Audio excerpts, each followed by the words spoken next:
Chers amis, je vous salue. Salutations mes frères et sœurs. Nous allons voir le sujet du sanctuaire. Le sujet du sanctuaire, Jésus, notre intercesseur. Le sanctuaire, je crois qu'en tant qu'adventiste, c'est un sujet qui nous est familier, mais c'est un sujet aussi qui crée beaucoup d'incompréhension, de scepticisme, de rejet. Et je sais que beaucoup rejettent cette doctrine-là. Je connais même des bergers, des pasteurs qui ne sont pas d'accord avec le sanctuaire. Il n'est pas question pour moi de faire des attaques. Donc, ce que je vais faire, je vais vous présenter le sujet. Non pas 2300 soirs et matins, comment calculer. Il y a suffisamment de bouquins qui traitent de ça. Il y a suffisamment de personnes qui traitent de ce sujet, et très bien d'ailleurs. Il y a aussi de très bons livres dans nos librairies. Donc, je pense qu'il y a un travail qui est fait par certaines personnes. Il y a des ministères indépendants qui traitent de ces sujets. Donc, je voulais vous apporter encore un autre regard concernant le sanctuaire. Et je mettrai l'accent surtout Jésus en tant qu'intercesseur. Alors, on a coutume de dire, quand Jésus a dit « tout est accompli » à la croix, cela voudrait dire que le plan du salut, c'est OK, il n'y a rien à ajouter. Oui, c'est vrai, ce qui était accompli, c'est la première partie, au moment où on égorgeait l'agneau dans les parvis. C'est ce qui était accompli. Mais rappelez-vous que le prêtre après récupérait le sang et entrait dans le sanctuaire. Donc cette partie-là fait partie de l'évangile et je vais vous montrer avec la Bible ainsi que certains passages de la Servante du Seigneur que cette partie-là est très importante. Donc le sanctuaire, c'est une image du plan du salut. À travers le sanctuaire, on a le plan du salut. Ce n'est pas seulement à la croix, le salut ne s'est pas arrêté à la croix, mais le salut s'étend, mes amis, jusqu'à l'intercession et vous verrez pourquoi. Donc prenons le temps, analysons cela. Dans Jean chapitre 1, le verset 29, il est dit: le lendemain, il vit Jésus venant à lui et il dit: voici l'agneau de Dieu qui ôte le péché du monde. Voici l'agneau qui ôte le péché du monde. Notez qu'il n'est pas dit qui ôte les péchés. Il est dit le péché. Parce que en réalité, il n'y a qu'un péché. Il n'y a pas des péchés. Il n'y a qu'un péché qui se manifeste sous plusieurs formes. Mais le péché, c'est un principe. Ok? C'est un principe. Le péché, on ne le voit pas. C'est quand on commet la faute que l'on peut mettre un nom sur l'acte qu'on a commis. Donc Jésus, il est venu ôter le principe du péché, le péché. Donc ôter, cela veut simplement dire prendre sur soi. Donc il a pris nos péchés, il a endossé notre nature et il a cloué tout cela à la croix du calvaire. D'ailleurs, la Bible parle de substitut. Donc il s'est substitué, n'est-ce pas, à nous, à la croix du calvaire. Mais quand on parle de substitut, il faut qu'on soit clair là-dessus. C'est parce qu'il y a un débat aussi chez certaines personnes concernant le substitut. Substitut, comme vous savez, c'est prendre la place de quelqu'un d'autre. En l'occurrence, Jésus qui prend la place de la race humaine. Mais il fallait que Jésus soit qualifié, n'est-ce pas, pour qu'il puisse remplir cette fonction de substitut. Alors il fallait qu'il remplisse des conditions. Puisque la Bible nous dit, l'âme qui pêche, c'est celle qui mourra. Le jour où tu en mangeras, tu mourras, Genèse. Donc l'homme devait mourir, la race devait mourir. Donc nous allons voir quelles conditions Jésus devait remplir pour qu'il puisse jouer le rôle de substitut. Galates chapitre 4, le verset 4 à 5, il est dit ce qui suit. Mais lorsque les temps ont été accomplis, Dieu a envoyé son Fils, né d'une femme, né sous la loi, afin qu'il rachetât ceux qui étaient sous la loi, afin que nous reçussions l'adoption. Alors, lorsque les temps fut accompli, n'est-ce pas, ont été accomplis, on fait allusion certainement à la prophétie de Daniel chapitre 9, les 490 années, etc. On ne va pas parler de cela. Mais il y avait un temps bien défini pour que le Messie puisse venir. Mais ce qui nous intéresse ici, il est dit, Jésus est né d'une femme née sous la loi. Né sous la loi, qu'est-ce que cela veut dire, hein? Né sous la loi, j'ai omis de mettre le texte, mais né sous la loi, dans Romains chapitre 3, le verset 19, né sous la loi, c'est être sous la condamnation de Dieu. Ok? De la loi, pardon. Être sous la condamnation de la loi, afin que toute bouche soit reconnue coupable. Donc, être sous la loi, Romains chapitre 3, le verset 19, il nous dit, tous ceux qui sont sous la loi sont sous la malédiction. Donc, la race humaine, n'est-ce pas, quand il a péché, elle est sous la loi. La loi condamne. Non pas par rapport à ses actes, mais surtout par rapport à sa nature. C'est Adam qui a péché, certes, mais nous sommes tous des pécheurs. Nous commettons tous des péchés. Donc, je suis condamné, non pas parce que j'ai péché personnellement, en tant que Franck, hein, mais je suis condamné par rapport à ma nature, par rapport à ma position en Adam. Donc, Christ est né d'une femme sous la loi. Donc, la mère de Jésus était une pécheresse. Nous avons tous, nous avons appartenu à la grande église qui nous a expliqué que Marie est immaculée, Marie est sainte, etc. Non, Marie n'était pas sainte. Du moins, elle n'était pas sainte par rapport à sa nature. Ok? Marie était née sous la loi, Marie avait besoin d'un sauveur. Donc Jésus étant sorti de Marie, Jésus a revêtu notre nature, n'est-ce pas? Notre nature, la nature que nous avons, la nature d'Adam après le péché. Donc, le substitut devait ressembler à la personne qu'il est venu sauver. Donc, devait ressembler à Adam, non pas avant qu'il ne pêche, mais devait ressembler à Adam après qu'il ait péché. Sans quoi il n'aurait pas pu mourir. Il ne pouvait pas venir avec une nature sainte. Ok? Bon, certes, Jésus s'est fait pécher pour nous. Jésus, de par lui-même, n'était pas un pécheur. Mais il s'est fait pécher pour nous, il a pris notre nature. Et dans Jésus-Christ, la page 34, écoutez ce qu'elle dit, la servante du Seigneur. Elle dit, Jésus accepta l'humanité alors qu'elle était affaiblie par 4 millénaires de péché. Comme tout enfant d'Adam, il a accepté les résultats de la grande loi de l'hérédité. Ces résultats, on peut les connaître en consultant l'histoire des ancêtres terrestres. C'est avec une telle hérédité qu'il vient partager nos douleurs et nos tentations et nous donner l'exemple d'une vie exempte de péché. Donc Jésus avait une nature affaiblie par 4 millénaires. Donc Jésus a ressenti, n'est-ce pas, tout ce que nous ressentons. Hein? Jésus l'a expérimenté. Donc quand Jésus est venu sur la terre, il a revêtu une nature pécheresse. La mort est en lui. La mort est en lui. Donc ce n'était qu'une question de temps pour que la mort puisse l'engloutir. Donc Jésus aurait pu mourir n'importe comment. Et Dieu aurait accepté. Jésus aurait pu mourir par la vieillesse. Il aurait pu mourir par une crise cardiaque, etc. etc. C'est parce qu'il avait revêtu notre humanité vieille de 4000 ans à l'époque. Donc Jésus, quand il est venu, quand le texte nous dit, voici l'agneau qui ôte le péché, donc il a pris notre nature pécheresse, n'est-ce pas, sur lui.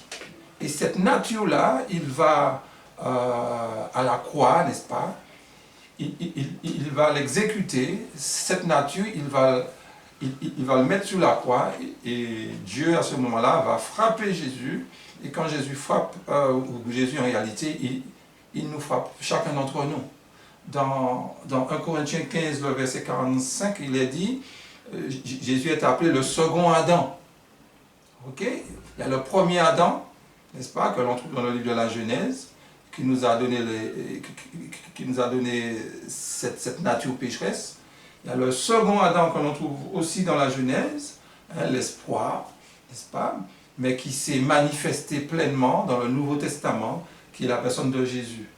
Adam, c'est le père de l'humanité. C'est ce que cela veut dire. Donc quand Dieu a créé Adam, il a créé des milliards et des milliards de personnes. Donc l'humanité se trouvait dans le premier Adam, et c'est ce qui explique que nous avons cette nature pécheresse. Si je suis un pécheur, c'est pas parce que j'ai décidé d'être un pécheur, je suis un pécheur parce que je suis né comme ça. Ok? Je suis né comme ça par rapport à ma position en Adam. Alors, dans le Nouveau Testament, Jésus est appelé aussi, dans 1 Corinthiens 15, le verset 45, le second Adam. Donc, l'humanité aussi se trouvait en Christ. Donc, quand Christ va à la croix du Calvaire, il nous emmène aussi avec lui à la croix. Le jour où tu en mangeras, tu mourras, nous sommes aussi morts à la croix. Nous sommes morts à la croix. Donc, ce n'est pas seulement le Fils de l'homme, le Fils de Dieu qui meurt pour l'homme, mais puisque Adam veut de l'humanité, l'humanité est morte aussi en Adam. Et ce que je vous dis là, Paul le dit dans 2 Corinthiens, le chapitre 5, le verset 14. Écoutez ce qu'il dit. Car l'amour de Christ nous presse, parce que nous estimons que si un seul est mort pour tous, tous donc sont morts. Regardons le texte à nouveau, mes amis. C'est très profond, cela. Il nous dit, parce que nous estimons, si un seul est mort pour tous, un seul, c'est qui? Jésus. Le tous, là, c'est l'humanité. Donc, tous, donc, sont morts. Donc, Christ a payé la dette pour chacun d'entre nous. C'est ce qui nous sauve dans la réalité. C'est ce qui nous sauve. Donc, cette partie-là que je viens de développer, en peu de mots, c'est la partie où l'agneau était ôté dans les parvis. Là, c'était l'introduction. Mais le sujet qui nous intéresse aujourd'hui, c'est la partie, n'est-ce pas, où il va, au moment de son ascension, il va entrer dans le sanctuaire. Et là, je sais que certaines personnes auront du mal à accepter ce que je vais dire, parce qu'il y a beaucoup qui ne croient pas au sanctuaire, mais je me servirai que du Nouveau Testament avec vous et quelques passages de la servante du Seigneur, mais surtout dans la Bible. Alors dans Hébreux, le chapitre 8, le verset 1 et 2. Hébreux, c'est le Nouveau Testament. Très bien. Hébreux 8, le verset 1 et 2. Le point capital de ce qui vient d'être dit, c'est que nous avons un tel souverain sacrificateur qui s'est assis à la droite du trône de la majesté divine dans les cieux, comme ministre du sanctuaire et du véritable tabernacle qui a été dressé par le Seigneur et non par un homme. Tout souverain sacrificateur est établi pour présenter des offrandes et des sacrifices, d'où il est nécessaire que celui-ci ait aussi quelque chose à présenter. Ici, nous avons, quand Jésus est monté au ciel, où il se trouve, l'inspiration nous dit, il est assis à la droite de Dieu. Mais il est appelé souverain sacrificateur. Il est appelé comment, mes amis? Souverain sacrificateur. Alors vous me direz, comme l'a dit quelqu'un, souverain sacrificateur, c'est pas possible qu'il soit souverain sacrificateur, parce que le sacerdoce était réservé à la tribu de Lévi. Ok? Le sacerdoce était réservé à la tribu de Lévi. Alors que Jésus est venu de la tribu de Juda. Ça c'est vrai. Et d'ailleurs, n'oublions pas que le but de cette épître, c'est de montrer aux Hébreux que Jésus, c'est lui le Messie certes, mais c'est aussi lui le souverain sacrificateur.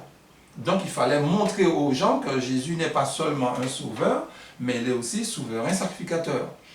Et pour ce faire, l'auteur du livre d'Hébreux va prendre le chapitre 1 du livre d'Hébreux, toujours, Hébreux 1, le verset 1 et 2. Après avoir, à plusieurs reprises et de plusieurs manières, parlé à nos frères, à nos pères par les prophètes, Dieu, dans ces derniers temps, nous a parlé par le Fils, qu'il a établi héritier de toutes choses, par lequel il a aussi créé le monde. Notez que l'auteur du livre nous présente Jésus comme étant le créateur de l'univers.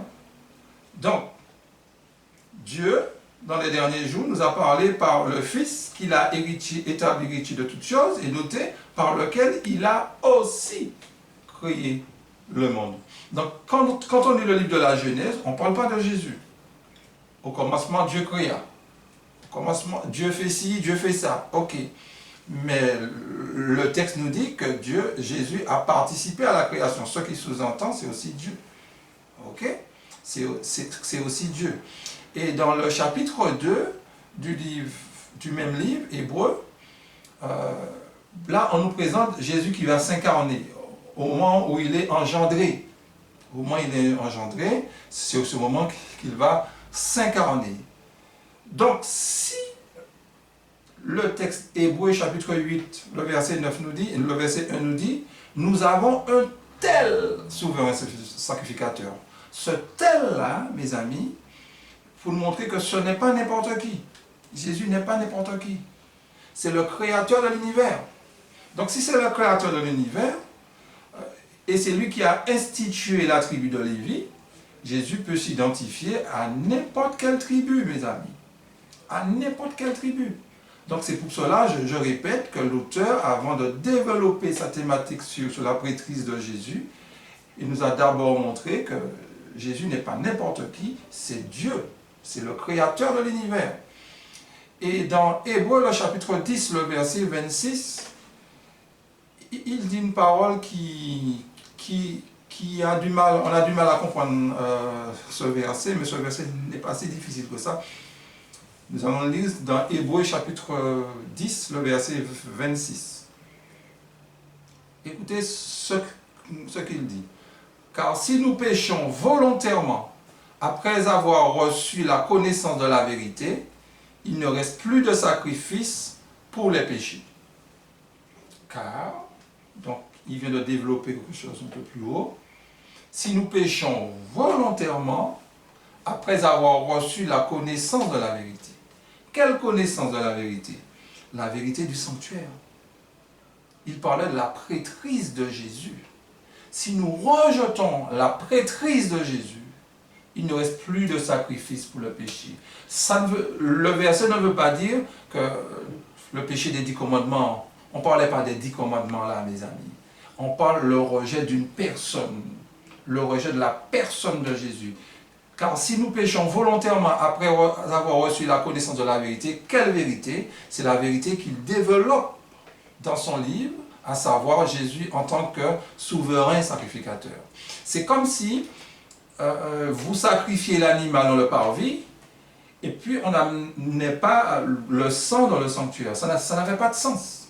Donc Jésus a accompli la première partie dans le parvis. Voici l'agneau qui ôte le péché du monde. Donc le péché a été ôté, n'est-ce pas? Maintenant il y a la seconde partie.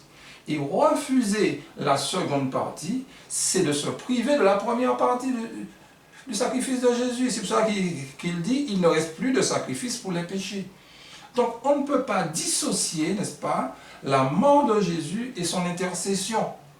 On ne peut pas dissocier Jésus en tant qu'agneau et Jésus en tant que souverain sacrificateur. Et je vous dis, mes amis, réfléchissez sur ça. Je sais que certains rejettent la doctrine du sanctuaire, mais je suis désolé, c'est le Nouveau Testament qui en parle. Ce n'est pas la servante du Seigneur qui en parle. La servante du Seigneur ne fait qu'amplifier les choses. Ok? Mais la Bible nous présente Jésus en tant que souverain sacrificateur. Donc, un souverain sacrificateur représentait le peuple. Donc, Jésus nous représente. C'est pour cela que quand nous prions, nous disons au nom de Jésus.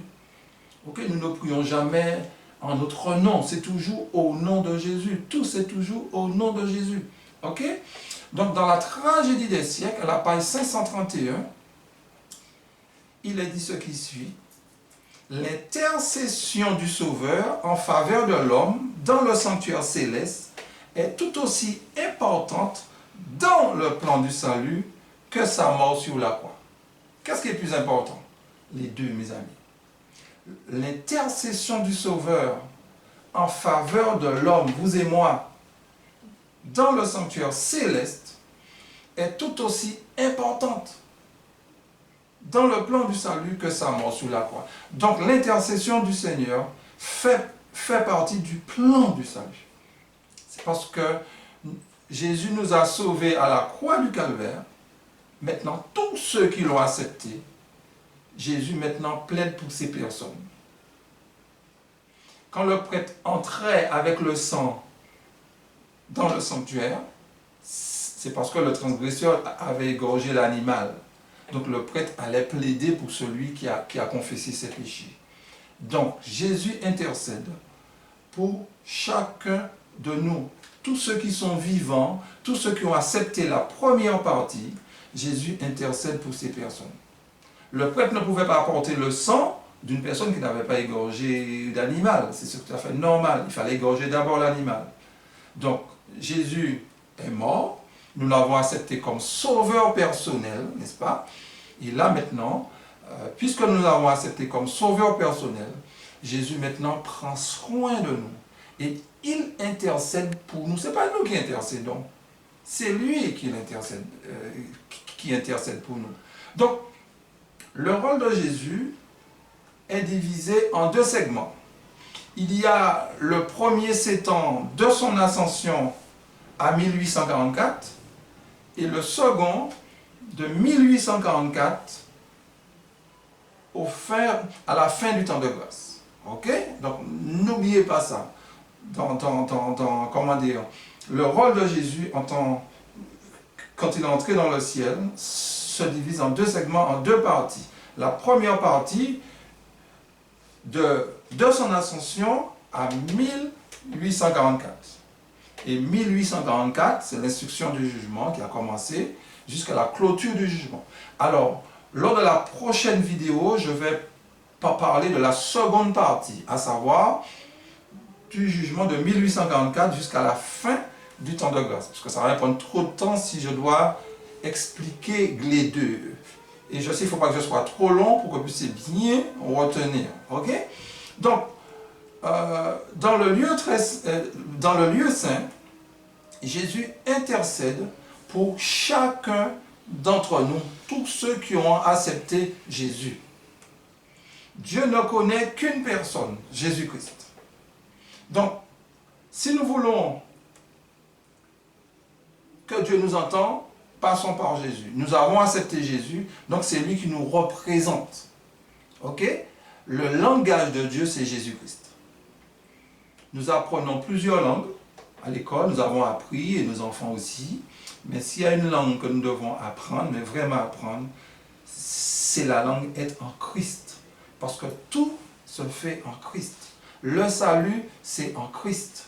C'est pas en nous-mêmes. Le salut ne se trouve pas en nous. Le salut se trouve en Christ. Ok?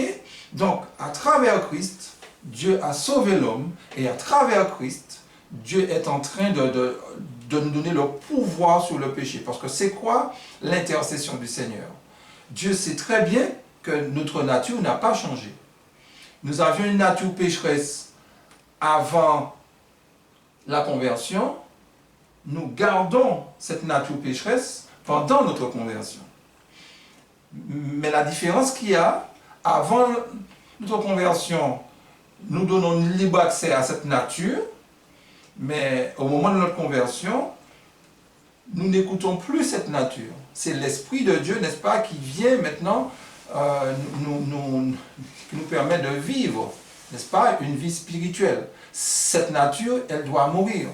Dieu n'a pas demandé à cette nature une sanctification. Dieu n'a pas demandé à cette nature une amélioration. Dieu demande une seule chose à cette nature, la mort de cette nature. Parce que cette nature-là, Dieu n'attend rien d'elle. C'est pour cela que Dieu l'a crucifiée à la croix du Calvaire. C'est pour cela que le chrétien, je le dis toujours, je le répéterai autant de fois que je pourrai, le chrétien a deux natures. Il a la nature adamique, il a la nature divine. Ok? Il a deux natures. Et la nature qui doit prédominer, c'est la nature divine. Ok? Non pas ce que je veux, ça c'est la nature adamique, mais ce que tu veux. c'est la nature spirituelle, c'est l'Esprit du Seigneur. Ok? Très bien.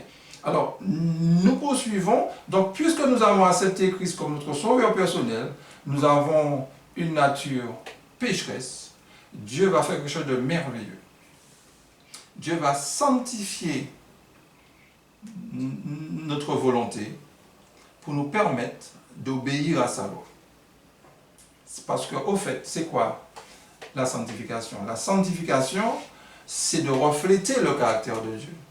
Donc nous avons besoin du Saint-Esprit pour pouvoir témoigner pour celui qui nous a sauvés.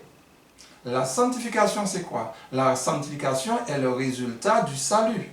Ce n'est pas la sanctification qui me sauve. On est d'accord, ce n'est pas la sanctification qui me sauve. La sanctification atteste que je suis sauvé. Alors qui dit sanctification sous-entend obéissance.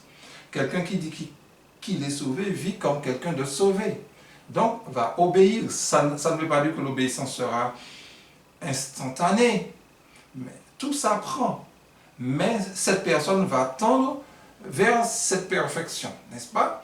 Donc, on poursuit dans Romains, le chapitre 8, le verset 28. Le chapitre 8, le verset 26 à 28. De même aussi, l'Esprit nous aide dans notre faiblesse, car nous ne savons pas ce qui nous convient de demander dans nos prières, mais l'Esprit lui-même intercède par des soupirs inexprimables. Et celui qui sonde les cœurs connaît quelle est la pensée de l'Esprit, parce que c'est selon Dieu qu'il intercède en faveur des saints. Nous savons du reste que toute chose concourt au bien de ceux qui aiment Dieu, de ceux qui sont appelés selon son dessein. Mes amis, c'est merveilleux. Le Saint-Esprit intercède pour nous. Vous allez me dire, mais je jeûne, je fais tout ça. Oui, c'est parfait. Mais le Saint-Esprit sait ce que nous avons besoin. Des fois, nous prions, mais c'est égoïste. Même en demandant des choses spirituelles. Des fois, je peux demander à Dieu son Saint-Esprit, mais c'est pour faire quoi? Est-ce que je suis prêt à me mettre au service de Dieu, n'est-ce pas, pour pouvoir témoigner pour lui?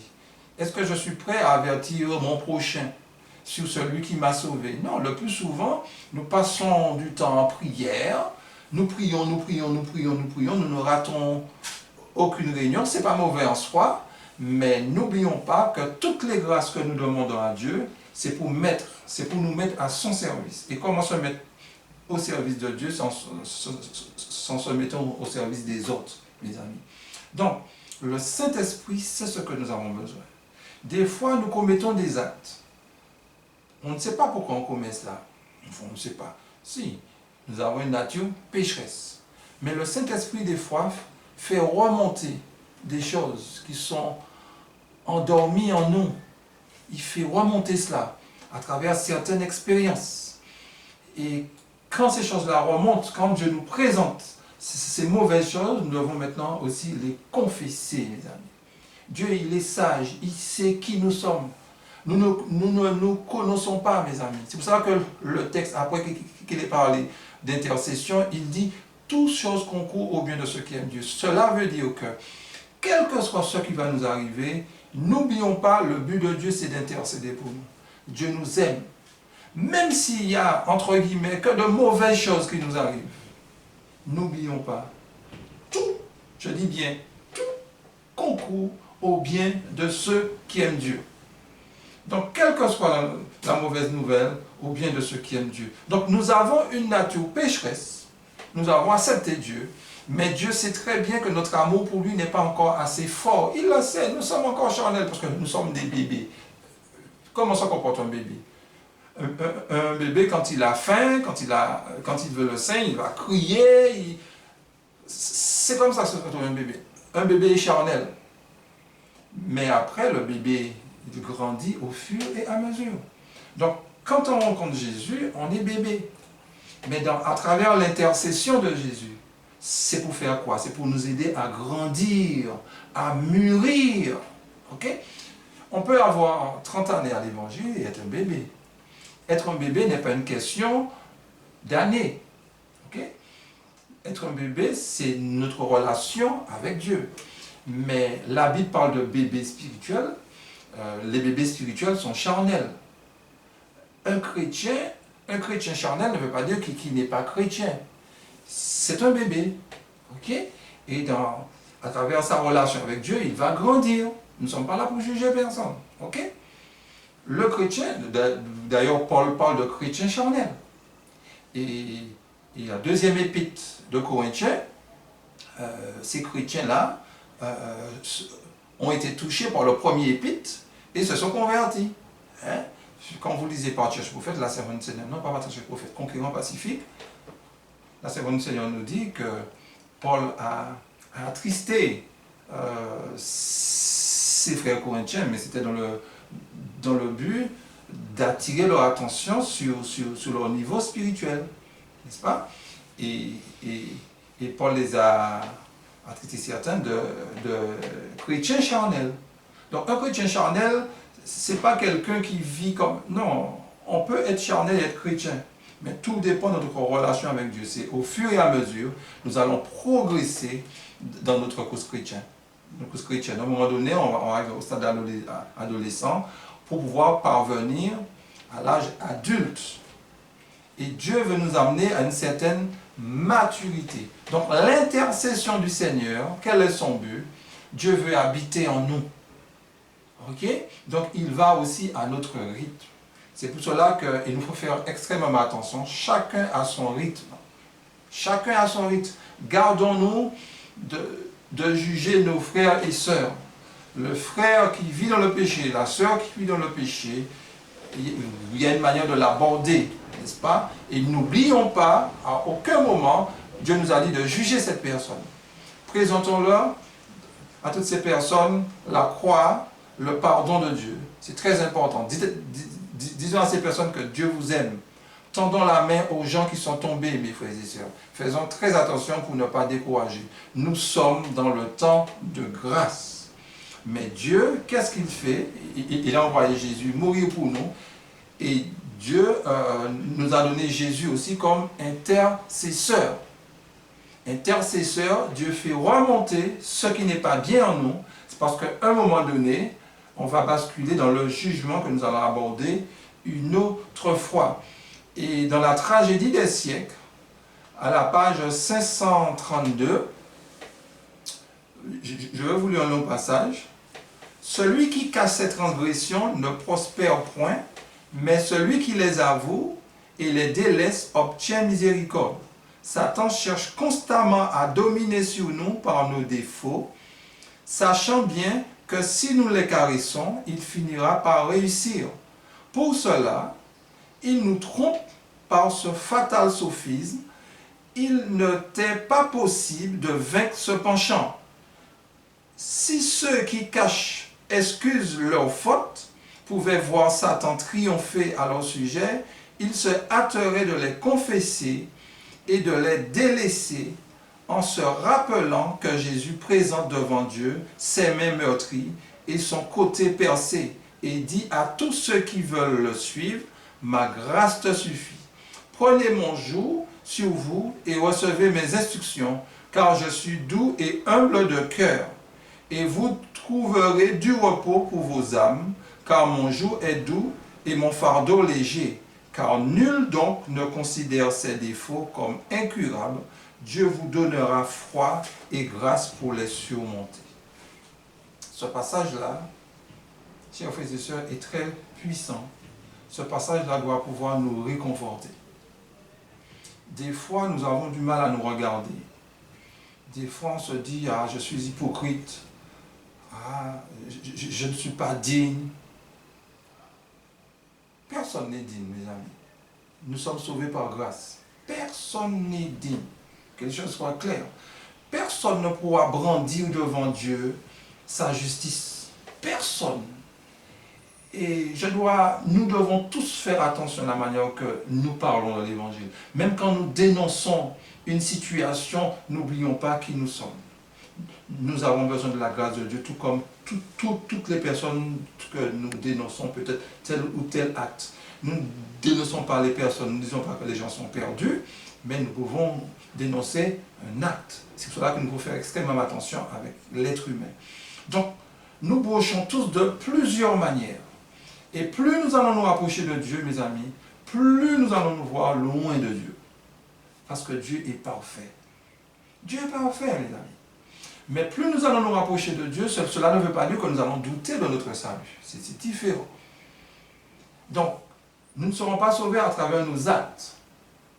Certes, la prochaine vidéo, je vais vous montrer que Dieu va considérer nos actes. Nous allons revenir sur ça le moment opportun. Mais c'est notre foi. En fait, nous sommes sauvés à travers, par le moyen de la foi. Ce n'est pas la foi qui nous sauve. Okay? C'est vrai, à certains versets qui le disent, c'est vrai. Mais ce qu'on doit comprendre, c'est que nous sommes sauvés à travers la foi. Ce n'est pas ma foi qui me sauve, c'est ce que Jésus a fait pour moi. Okay? Ce n'est pas ma repentance qui me sauve. Je me repens parce que j'ai compris que Dieu m'a sauvé, que Christ m'a sauvé. Je ne me repens pas comme ça et puis non.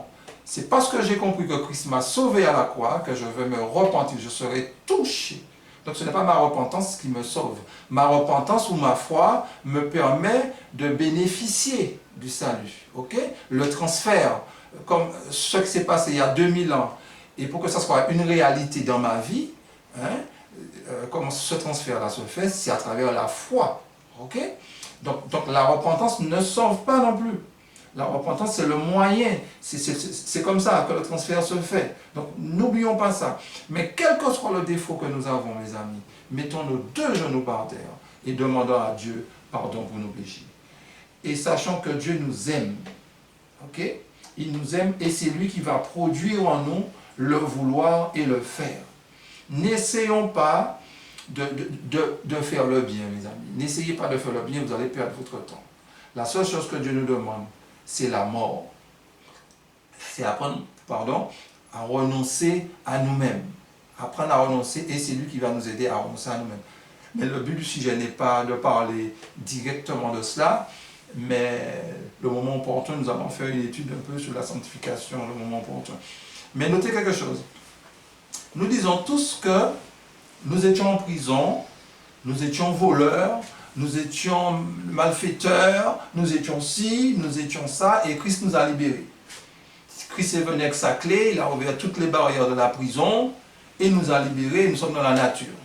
Oui, mais le problème, c'est que nous sommes restés voleurs, nous sommes restés menteurs.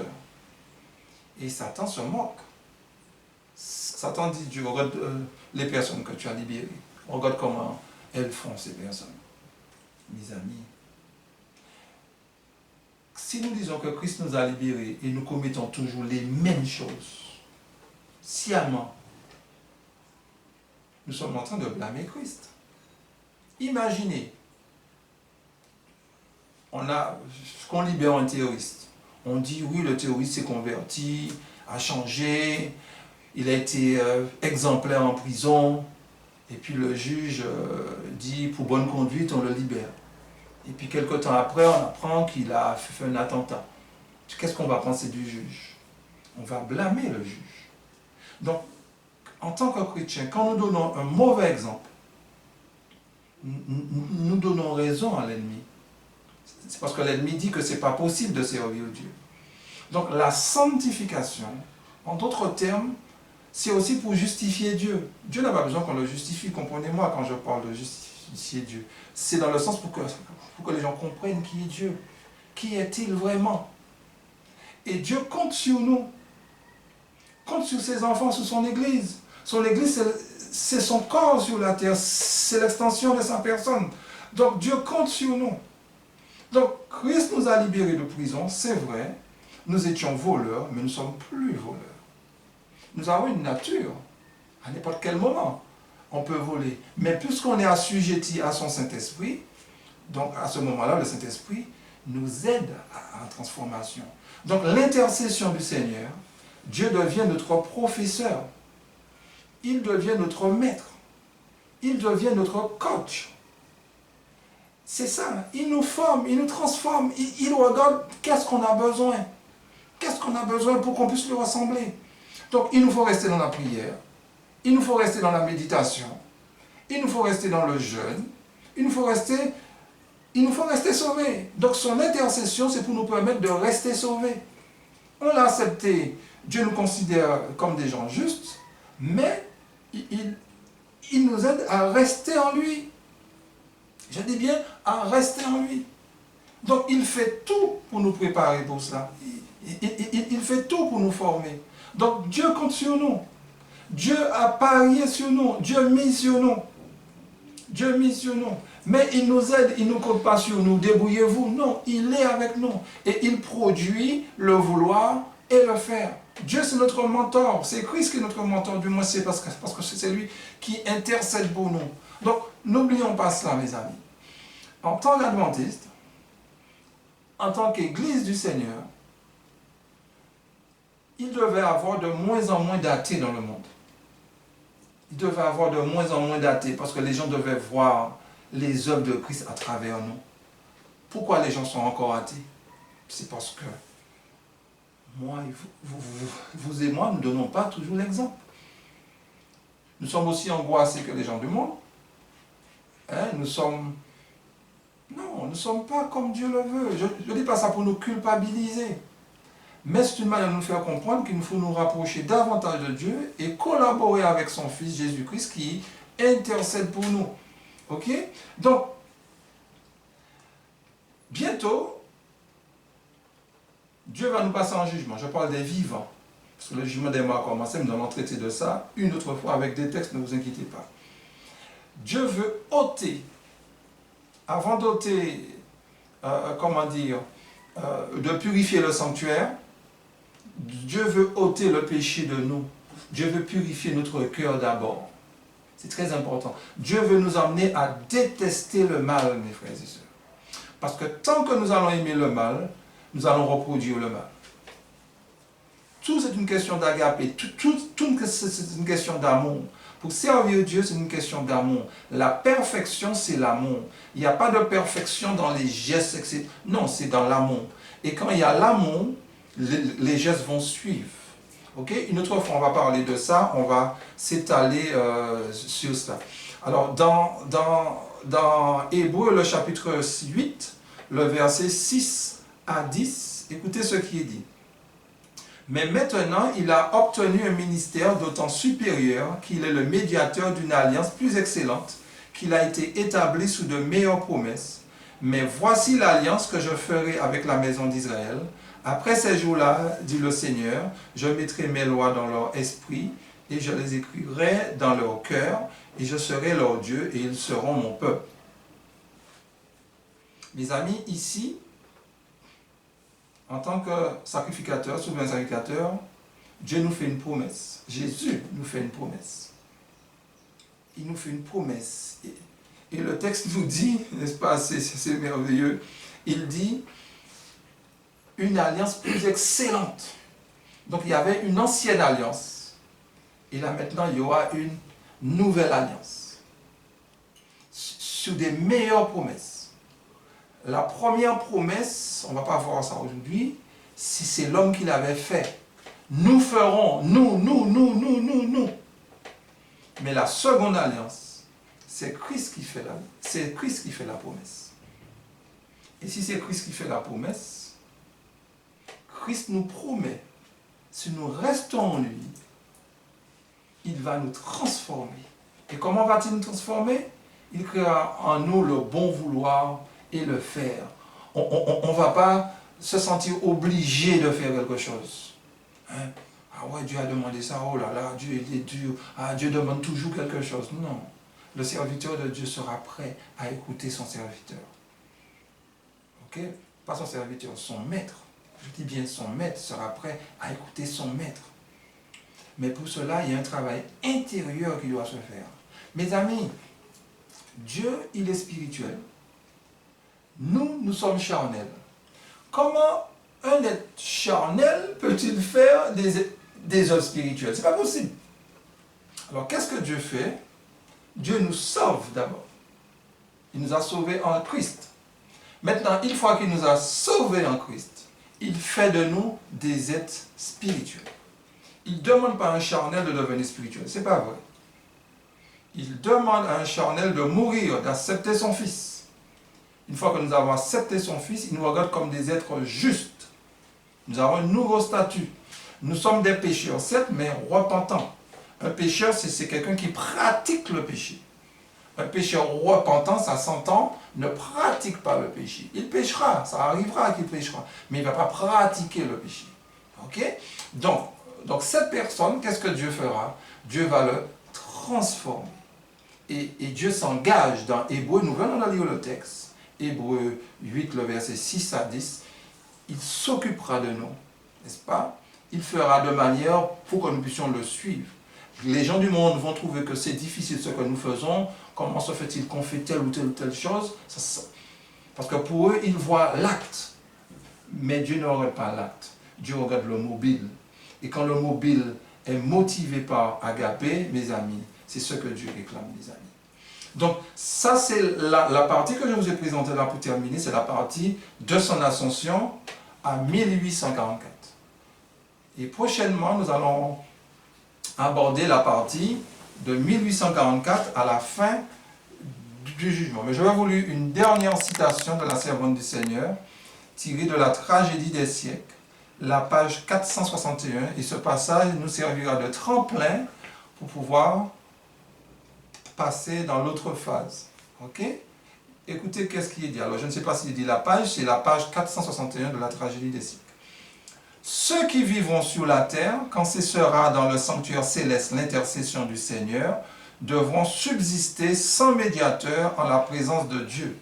Leurs robes devront être immaculées et leur caractère purifié de toute souillure par le sang de l'aspersion. Par la grâce de Dieu et par des efforts persévérants, ils devront être vainqueurs dans leur guerre contre le mal, pendant que le jugement s'instruit dans le ciel et que les fautes des croyants repentants s'effacent des registres célestes. Il faut que sur la terre, le peuple de Dieu renonce définitivement au péché. Ce fait est clairement présenté par les messages du 14e chapitre de l'Apocalypse. Le peuple de Dieu devra vivre à un moment donné sans médiateur. Nous allons analyser cela. Qu'est-ce que cela veut dire? Le peuple devra vivre sans médiateur. Donc le peuple qui devra vivre sans médiateur, ce seront les vivants. Dieu n'intercède pas pour des morts. Les morts, leur cas, c'est fini, c'est scellé. Dieu intercède pour nous qui sommes vivants. Mais à un moment donné, même en étant vivant, il va cesser l'intercession. Donc nous allons nous pencher prochainement. Qu'est-ce que cela veut dire? Et je crois que le jour, en tant que peuple de Dieu, nous allons comprendre cela. Je pense que Dieu pourra mieux nous bénir. Dieu pourra mieux nous bénir et nous allons mieux avancer. Donc, nous avons vu le sujet du sanctuaire. Je sais que le sujet du sanctuaire est très vaste. Et chaque jour, j'apprends. Et c'est pour cela que je suis ouvert, j'écoute ici et là. Mais je reste persuadé que cet aspect du sanctuaire est très important.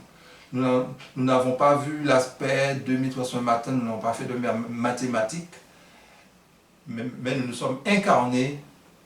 Nous sommes incarnés. C'est parce que c'est une réalité. Le sanctuaire n'est pas un sujet à apprendre. Le sanctuaire, c'est quelque chose à expérimenter. N'est-ce pas? Donc, que Dieu nous aide à comprendre qu'il nous aime. Il nous a sauvés. Venez à moi, vous tous qui êtes fatigués. Donc, nous sommes allés à lui. Nous avons rempli la première condition. Et la seconde condition, c'est lui qui le remplit. La seconde condition, et je vous donnerai du repos. Donc, l'intercession, c'est ce repos-là qui va étaler en nous, cette paix sans fin. Ce jour qui va mettre en nous un jour léger, cette transformation. Nous n'aurons pas peur. Nous sommes dans un problème en ce moment, où il y a des problèmes ici et là, les entreprises vont se fermer, etc. Nous avons des problèmes, on ne sait pas où mettre la tête, mes amis. Mais le chrétien est qui est. Le chrétien aussi ira pendant l'emploi, aura du mal à boucler ses fins de mois, a du mal. Nous avons tous fait du télétravail pendant 2-3 mois, nous l'avons fait. Mais quand on est retourné, on a vu les difficultés qui sont devant nous. Mais Dieu s'occupe de nous, mes amis. Mes frères et sœurs, Dieu s'occupe de nous, mes amis. Mais veillons à nous occuper de l'œuvre de Dieu. Veillons. Et n'oublions pas, nous ne serons pas sauvés par notre performance. La performance a déjà été réalisée à la croix du Calvaire. Maintenant, laissons Dieu continuer sa performance en nous, qui va consister à nous faire le ressembler. Puis Dieu nous bénisse et qu'il nous aide à nous épanouir en lui. Amen.